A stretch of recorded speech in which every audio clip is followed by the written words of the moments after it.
भाई है इश्क की कहानी, भाई है इश्क की कहानी, मगर हवस की प्यास भी तो थी बुझानी।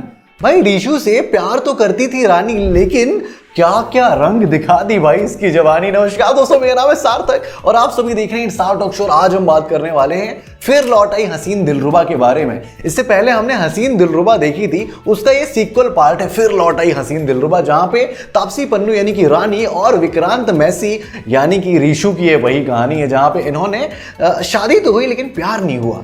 कहानी आगे बढ़ती गई, हवस का शिकार में इस तरीके से रानी घुसी कि रानी ने किसी और से प्यार कर लिया, रीशु की जगह किसी और से वो चिपक गई और बाद में कुछ ऐसी कहानी तब्दील हुई कि भाई प्यार जीत गया और जो हवस थी वो हार गई।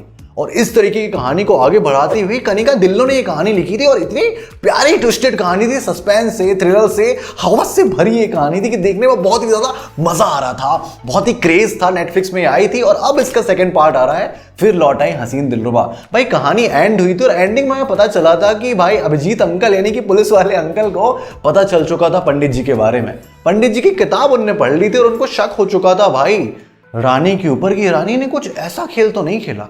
और फिर से चैप्टर खुलने वाला है शायद वही कहानी का कि भाई रीशु कहाँ है, क्योंकि अब तक तो पुलिस वालों को नहीं पता ना कि रीशु कहाँ पर है। तो शायद वो पुराना चैप्टर फिर से खुल जाए कि रीशु कहाँ पर है, क्योंकि भाई एक तरफ तो रीशु और रानी ने अपनी नई जिंदगी बनानी शुरू कर चुकी है, लेकिन वहां पे भी एक नया ट्विस्ट हमें नजर आ रहा है कि भाई जो रानी है वो किसी और की तरफ जानी है। यहाँ दोस्तों रानी को फिर से एक और प्यार होता दिखाई दे रहा है यहाँ पे, और वो प्यार फिर वो हवस की वजह से हो रहा है, जिस वजह से पुरानी फिल्म में हमने देखा था कि रानी को कितनी जद्दोजहद करनी पड़ी थी। लेकिन भाई क्योंकि रानी तो बदचलन है ना, और वो बदचलन की जो स्कीम है उसके अंदर जो भरी हुई है वो तो यहाँ पे नजर आएगी। तो रानी ने फिर से अपनी बदचलन हरकत दिखा दी और फिर से किसी और की तरफ वो आकर्षित हो गई है, और ये कहानी को बहुत ही बड़े ट्विस्टेड में पटलता है कि भाई ये क्या ट्विस्ट आ गया।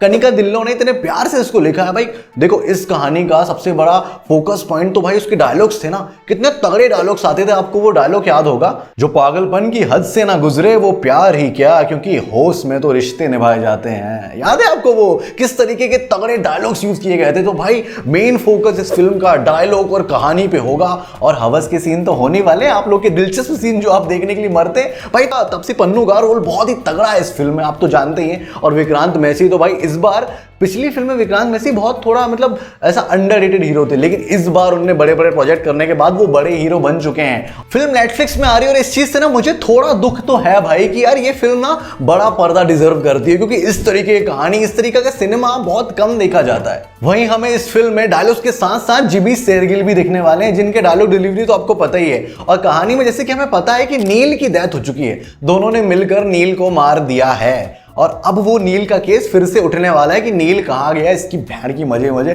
तो भाई इस तरीके के मजे आने वाले हैं। भाई मुझे तो ना हमेशा इस तरीके की फिल्में, जहां पे बहुत कहानी ओरिएंटेड फिल्म हो, जहां पे सस्पेंस हो, थ्रिल हो, उस तरीके की फिल्में देखने में बहुत मजा आता है, और उस तरीके की फिल्म ये है फिर लौट आई हसीन दिलरुबा में। वो सब देखने मिलेगा जो हम सोच रहे हैं। इस बार तो और भी ज्यादा सस्पेंस, ट्विस्ट, बड़े बड़े चीजों को लाया गया है, जिसका ट्रेलर देखने के बाद हमें उतना तो पता नहीं चला कि क्या होने वाला है, लेकिन जो भी पता चला उससे एक बात तो कंफर्म है कि फिल्म की कहानी बहुत ही ज्यादा तगड़ी होने वाली है। भाई मुझे ट्रेलर बहुत ही अच्छा लगा। आपने अगर ट्रेलर देखा तो आप बताओ आपको ट्रेलर कैसा लगा, कमेंट करो, चैनल को सब्सक्राइब करो। मिलते हैं नेक्स्ट रिव्यू में, जहां पे हम किसी नए ट्रेलर के बारे में बात करेंगे, किसी नई कहानी के बारे में बात करेंगे। तब तक के लिए